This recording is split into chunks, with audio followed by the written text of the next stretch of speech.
let's work on solutions to those quadratic formula problems. Problem 1 asks us to look at 3x squared plus 2x minus 1. And solve for the value of x that makes this formula equal to 0.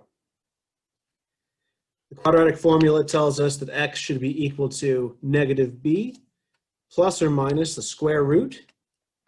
Underneath the square root sign, we have b squared minus 4 times a times c.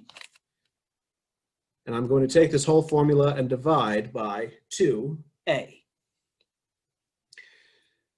So for this problem, x is going to be equal to negative 2 plus or minus square root of b squared is 4. I have negative 4 times negative 1 times positive 3. That will give me positive 12.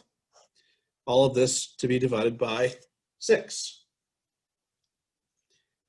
So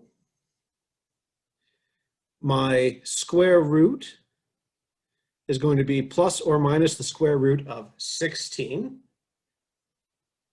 So that will be plus or minus 4, all divided by 6. And my answers are, if I take the negative 4, I'll get minus 1. If I take the positive 4, I will get 1/3. Okay, let's look at the next one of these. 3x squared minus 2x plus 1.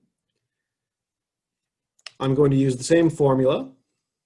X is going to be equal to negative b, in this case will be positive 2, plus or minus the square root of b squared, which is still 4, minus positive 1 times positive 3. So that'll be minus 12.